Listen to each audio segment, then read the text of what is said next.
대통령실과 민주당이 영수회담을 추진하고 있지만 실무 협상이 삐걱거리면서 이번 주 개최 여부도 불투명해 보입니다. 영수회담과 22대 국회 전반기 국회의장 선출 문제, 여야 지도부 구성 등 당면 정치 현안을 짚어봅니다. 최재성 전 청와대 정무수석 나오셨습니다. 어서 오세요. 안녕하세요. 윤석열 대통령과 이재명 대표 회담이 곧 열릴 예정입니다. 이번 주 열릴 수 있을까요? 물리적으로 이번 주는 어렵지 않나 싶네요. 네네. 자, 이런 말들 많이 하더라고요. 서두르지 말고 한두 주 늦게 하면 어떠냐. 의제 잘 선정하고 양쪽 입장 서로 잘 배려하고 살펴봐서 결과물이 도출될 수 있도록 하자. 첫 단추를 잘 껴야 다음에 또 만날 수 있고 국정 운영에도 순기능할 수 있는 거 아니냐. 동의하십니까? 뭐 일리 있는 얘기인데요. 네네. 뭐 제가 보기에는 뭐 큰 차이는 없을 것 같아요. 뭐 빨리 만나냐 늦게 만나냐 이게 우선 이제 만나냐 안 만나냐에서 네. 만나는 걸로 이제 간 거니까 네네. 그게 뭐 그건 굳은 자죠. 일주일 차이든 2주일 차이든 뭐 큰 의미가 없는 것 같고요. 실무회담을 잘 하느냐의 문제는 굉장히 중요한 것 같아요. 네. 예전에 이명박 대통령 때 정세균 대표하고 영수회담했는데 거의 유일하게 성과를 내고 일종의 공동 합의문도 발표를 했거든요. 그때 이제 민생 문제, 네. 또 실업계고등학교 의무교육 문제, 또 키코 문제, 건설업체 유동성 공급 문제에서 뭐 다 했네요. 네, 그래서 엄청 긴 시간 또 두 분이 대화를 나누시고 합의문까지 아주 잘 도출한 사례였어요. 그래서 그 하고 나왔는데 이동관 당시 대변인이죠, 홍보수. 예, 홍보수석. 이동관 대변인 이보다 더 좋을 수 없다 그래가지고 야당이 그냥 절단났어요. 지금 그때 이명박 대통령 만나가지고 야당 지지자들은 이제 부글부글한데 예. 이보다 더 좋을 수 없다는 말이나 듣고 막 그랬었는데 하여튼 그거는 의미 있는 네네. 영수회담이었고요. 그래서 실무 협상을 어떻게 하느냐에 따라서 이건 달려 있는 그런 거기 때문에 실무 협상을 잘 했으면 좋겠어요. 역시 의제잖아요. 의제를 예. 뭐로 선택하느냐. 그리고 이제 이렇게 두 분이 만나는데 의제 선택하고 그냥 의논만 하다 헤어질 수는 없고 거기에 관한 의제를 선택했다는 거 거기에 관한 무슨 결론이 나온다는 걸 전제로 사실 한 거잖아요. 그러니까 통상 이제 실무 접촉에서 예. 할 수 있는 것들은 하고 네. 그래갖고 각각 보고를 해서 사인을 받고 그 다음에 할 수 없는 것 중에 그래도 요거는 두 분이 단판을 지어라. 두 분 대화로 예. 이거는 넘겨보자 하면 의제라 하더라도 그렇게 이제 구분이 될 수 있고요. 네. 아예 그냥 하나도 도출 못하고 그냥 넘겨버리면 통상 아무런 성과물을 내기가 어려운 네. 그런 셈이죠. 일단 관심이 쏠리는 게 이재명 대표가 계속 강조했던 민생회복지원금 뭐 1호 안건으로 올릴 것 같은데 이거 어떻게 될 것 같습니까? 지금 상황에서는 이제 쉽지 않은데요. 사실 이 전국민 지원은 하더라도 성사되기는 어려운 내용이고요. 만약에 접근을 한다 그러면은 예. 선별 지원 그리고 어려운 것을 두텁게 그래서 김동연 지사가 한번 얘기를 했었거든요. 예. 총선 때. 그래서 선별적으로 하되 어려운 분들은 더 두텁게 지원하는 이런 정도가 조금 합의점이 될 수 있지 않을까 싶습니다. 그런데 지금 이제 거의 세수 쇼크거든요. 또 삼성이나 이제 대기업들이 작년도 적자를 봤기 때문에 실질적으로 법인세를 못 내는 상황, 안 내는 상황이 왔기 때문에 지금 상황에서 이렇게 할 수 있을지의 문제. 그럼 결국은 이제 추경을 해서 결국은 국채를 발행하거나 뭐 이런 방식인데 이것을 대통령께서 이제 수용할지는 모르겠어요. 그런데 엄밀하게 보면은 우리는 균형 재정이나 긴축이 아니고 사실 세수 펑크에 따른 적자 재정이 된 거예요. 지출을 많이 늘려서 적자 예산을 편성한 것이 아니고 세수가 펑크 나서 공교롭게 적자 재정이 돼버린 셈이거든요. 그리고 긴축도 과도한 긴축을 하고 있는 상황이라서 대통령께서 그 정도 접점으로 이것은 수용을 하면은 조금 성과가 나지 않을까 싶습니다. 네. 근데 또 한편으로 보면 어쨌든 야당 대표하고 처음 만나는 건데 대통령이 야당 대표가 이렇게 막 가장 중시하고 원하는 거를 이게 또 들어줘야 되지 않나 이런 고민도 있긴 있을 것 같아요. 그래서 제가 보기엔 그 정도 문제하고 지금 이제 의대 정원 문제로 지금 굉장히 국민들이 지금 어려운 상황으로 가고 있지 않습니까? 그래서 이 의대 정원 문제를 오히려 야당이 일종의 이제 새로운 어떤 프로세스를 제시를 하고 이러면서 그 문재인 정부 때도 국회로 그 협의체를 만들어서 어차피 이런 것들이 된다 하더라도 국회에 이제 소관 업무들이거든요. 법도 만들어야 되고 그래서 국회에서 그런 협의체를 만들어서 그때 일종의 이제 봉합을 했던 그런 사례도 있기 때문에 의대 정원 문제로 하여튼 정부도 지금 아무런 대책도 없고 지금 국민들에게만 그대로 피해가 가는 이런 상황이 굉장히 곤혹스러운 상황이거든요. 이런 문제들이 같이 조금 다뤄지면 좋지 않겠나 싶습니다. 지금 이 와중에 그 민주당이 이제 민주유공자법 제정안, 가맹사업법 개정안 이제 국회 본회의 직회부했고 국민의힘 반발하고 있는데 이건 뭐 다른 문제긴 하지만 여하튼 어쨌든 상생국회를 하자고 하는 건데 약간 분위기는 결이 다른 것 같다는 생각은 드는데 이런 부분은 어떻게 보세요? 이제 보통 이제 민주당이 소위 국민의힘에서 얘기하는 입법 독재, 뭐 입법 독주, 뭐 이런 거를 얘기를 하면 민주당은 이제 대통령의 제2결권 발동하지 말아라 이렇게 이제 지적을 하고 나오잖아요. 그렇죠. 그래서 이게 이제 같이 붙어 있는 문제이기 때문에요. 함께 봐야 된다. 여야가 소위 말해서 협치 내지는 이런 이제 소통을 하더라도 완전히 한 몸이 될 수는 없잖아요. 네네. 그래서 영수회담을 통해서 큰 물꼬를 트고 또 새롭게 소통하고 협치하는 모습으로 가더라도 또 이견이 있는 부분들은 또 그것까지 퍼펙트하게 전부 정리를 할 수는 없는 거니까요. 중요한 거는 영수회담에서 그야말로 그 물꼬를 트고 하나의 이제 일종의 이제 새로운 정치적 교과서를 좀 만드는 계기가 되느냐 요런 것들이 이제 더 중요한 문제라고 보죠. 그러니까 약간 일부의 민주당 내 어떤 총선 압승 이후의 저 분위기를 보면 일부 강경파들이 협치는 치워버려라. 협치는 없다. 막 이렇게 전의를 불사르는 모습도 보이고 이번 의제 선정에 있어서도 뭐 예를 들어서 뭐 이태원 최상병뿐만 아니라 양평 고속도로 김건희 여사 뭐 이렇게 얘기를 하거든요. 근데 그 조정은 의원이 그거는 조금 지금 어떻게 얼굴을 보고 하자는 건데 그건 좀 아니지 않느냐 뭐 이런 얘기도 나오고 있어요. 그리고 그런 부분들은 좀 적절히 좀 조정이 돼야 될 것으로 보이는데 어떻게 보세요? 이재명 대표가 사실 당 대표 되자마자 그 수락연설에서 영수회담을 꺼낸 거거든요. 네. 그리고 그 뒤로 수차례 또 영수회담 요구를 했는데요.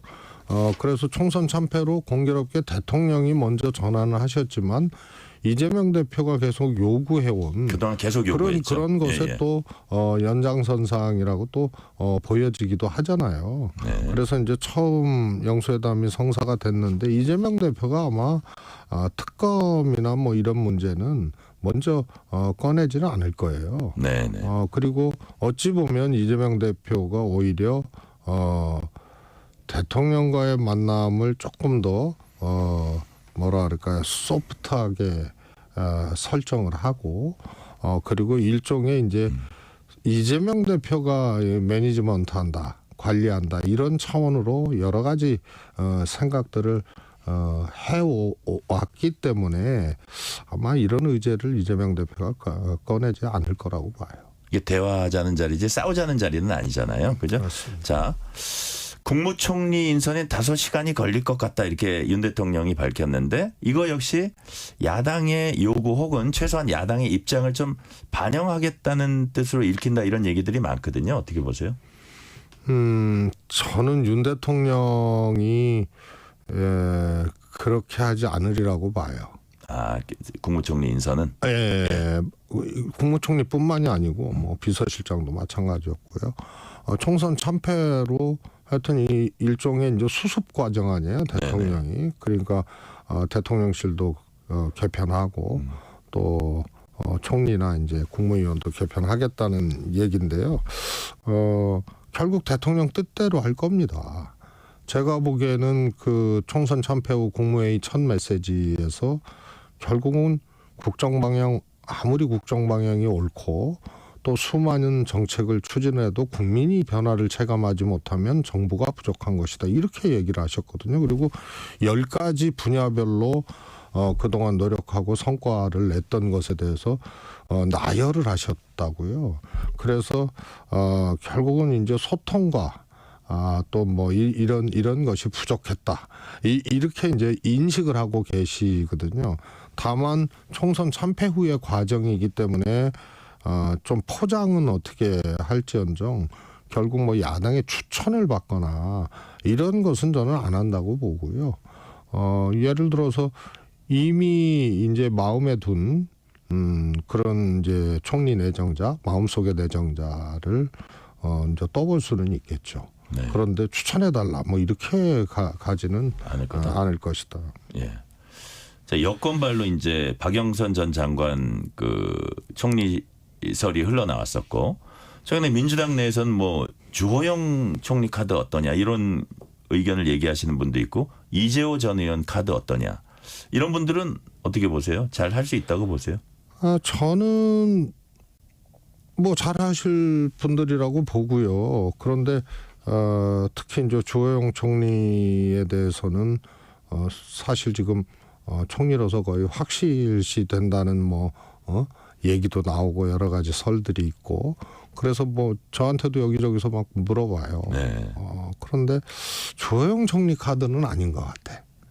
선택을 안 할 것 같다는 거예요? 아니면 대통령이? 대통령이. 그래서 이게 쭉 보면은요. 대통령의 인사 스타일은요 한치의 오차도 없어요. 그러니까 조금이라도 좋은 얘기입니까 나쁜 얘기입니까? 아니 조금이라도 뒤에 설명이 있죠. 뒤에 그 조금이라도 좀 대통령 스타일에 좀 안 맞는 사람이나 대통령이 약간 갸우뚱하는 사람이나 그동안 이제 뭐 또 관계가 또 썩 안 좋았거나 안 좋은 거는 당연하고요. 아주 스무스하지 않았거나 뭐 이런 분들은 아예 그 인사 안테나에 들어오질 않더라고요. 보니까 이번에 이제 비서실장도 마찬가지였죠. 그러니까 결국은 제가 보기에는 관전자나 인사권자 말고 관전자나 뭐 언론이나 다 이제 헌물을 많이 켜는 이런 과정이고요. 결론은 대통령이 알아서 한다. 다만 대통령하고 조금이라도 눈밖에 혹은 옆길로 서 있었던 사람은 안 한다. 이게 결론적으로는 공교롭게 그렇게 되는 거기 때문에 주호영 총리 카드도 저는 실제로 검토하고 있지 않다고 봅니다. 네. 다른 사람일 거다 이런 말씀하셨고요. 자, 윤 대통령이 비서실장 정무수석 인선 발표 직접 하면서 기자들 질문에도 답을 했습니다. 거의 1년 반 만인데요. 좀 약간 변화의 신호탄이라고 볼 수 있을까요? 근데 우선은 뭐 그런 것을 변화로 이렇게 신호탄이냐 아니냐 얘기할 정도로 대통령이 이제 불통 이미지가 이제 컸다는 얘기인데 통상 이렇게 하는 경우도 있어요. 심지어는 대통령이 직접 뭐 기자실을 찾아간 사례도 꽤 있죠. 노무현 대통령 뭐 그래서 이걸로 이제 대통령의 소통 의지나 또 이제 변화의 신호탄으로 해석하는 거는 좀 무리가 있고요. 저는 오히려 비서실장과 정무수석을 같은 날에 8시간 차이로 그러니까 대통령이 2번 기자실에 들른 거 아니에요? 그렇게 발표하는 것이 맞나? 그래서 조금 그거는 좀 약간 갸우뚱한 장면이었어요. 왜냐하면 전 정무수석이 영수회담을 실무 협상을 해야 되는 그런 분인데 정무수석을 비서실장하고 신임 수석한테 맡기려면은 실무 협상 날짜를 하루만 조금 늦추든가 아니면 이 전 정무수석이 영수회담 준비까지는 마치고 그다음에 정무수석 해도 되는 거거든요. 이걸 하루에 8시간 차이로 같은 날 하는 게 이게 조금 제가 보기에는 상황에 좀 안 맞는 것을 하신 거 아닌가 싶어요. 자, 민주당에서 이재명 대표 연임설에 무게가 실리고 있습니다. 그러다 보니까 중진들이 국회의장 쪽 아니면 원내대표 쪽에 막 몰리고 있어요. 이제 국회의장만 볼게요. 조정식, 추미애, 정성호 3파전에 우원식 의원이 출마 검토하고 있다는 뜻을 어저께 보니까 내비치더라고요. 누가 유력해 보입니까? 저는 정성호 의원 같고요. 원래 정성호 의원의 이제 성품과 스타일이 네. 이렇게 나서서 뭐를 안 하는 분이거든요. 그런데 처음에 이제 검토하고 있다 출마 검토하고 있다 이랬을 때 저는 그냥 뭐 일종의 이제 교통정리 역할을 좀 하시려고 하는 거 아닌가 싶었는데 출마하고 뛰겠다 또 비전도 또 밝혔거든요. 네. 그래서 정성호 의원이 뛰어든다는 거는 이거는 실제로 이거는 국회의장을 이렇게 뭐랄까요 예약했다 그러나 뛰어든 거 그런 상황이 아닌가 싶어요. 그 예약했다는 거는 우선은 국회의장도 당내에서 이제 선출을 하잖아요. 예. 그리고 이제 국회 통과를 하는 건데 민주당 내에서 정성호 의원이 국회의장 되는 것에 대해서는 하나의 그 의원들이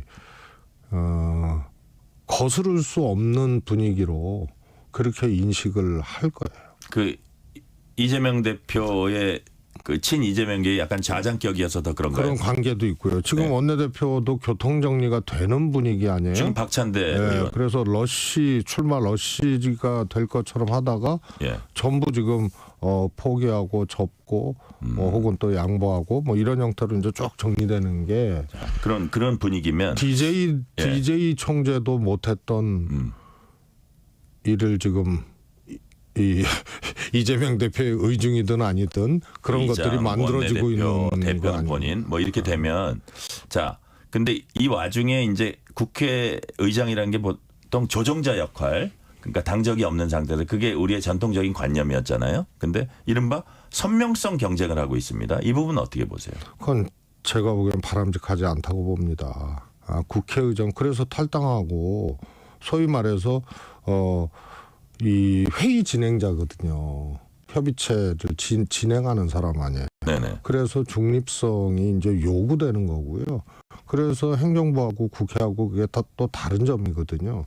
그래서 국회 수장이 그런 책무가 있고 그런 역할이 있는 것인데 이것을 전면적으로 조금 거스르는 새로운 어떤 그런 국회의장 상을 제시를 하고 이렇게 나오는 거는 왜 그런다고 보세요? 제가 보기에는 이게 어떤 의원들이 투표해야 되니까 명심이 나에게 있다 이런 거 주장하는 거 아닌가요? 그런 것에 저는 연관이 있다고 보는 예. 거거든요. 지금까지 국회의장이든 뭐 이런 데서 이렇게 세 분이 똑같아요. 내용이 똑같아요. 비슷한 거의 똑같은 주장을 하고 기계적 있습니다. 중립 안 된다 이러고 마치 이제 우리 어떤 그 다음에 선거 승리에 밀밥을 초석을 깔아놔야 된다 이런 취지거든요.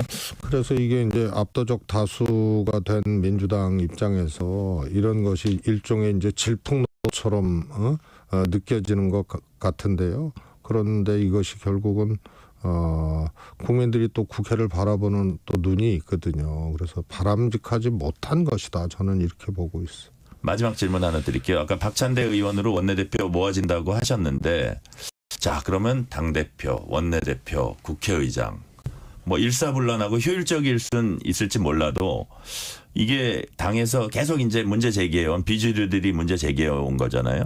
다양한 목소리 정말 실종되는 거 아니야 이런 우려도 나옵니다. 어떻게 보세요? 저는 뭐 이재명 대표가 대표 연임, 다시 말해서 다시 당대표에 출마하는 네. 이런 것이 아니라면 뭐 있을 수 있다고 보는데요. 네. 대표가 직접 연임을 하고 그리고 또 원내대표도 어떻게 보면은 이 DJ 대통령 얘기를 하는데 DJ 총재 시절에도 원내 총무 투표 결과 보면 네. DJ 대통령 총재가 원치 않는 분이 이제 된 경우도 네네. 있죠. 그래서 지금 이게 민주당의 좀 이렇게 바람직한 모습인가 이런 좀 걱정이 드는 장면들인데요. 대표가 또 연임 도전을 하신다면 아마 이거는 그야말로 이재명 대표의 거의 이제 완벽한 1인 지도체제, 독주체제 이런 것이 되는 건데 이것이 바람직한 것인지에 대해서는 저는 회의적입니다. 좀 지켜봐야 되겠습니다. 오늘 여기까지 듣겠습니다. 최재성 전 청와대 정무수석이었습니다. 감사합니다. 감사합니다.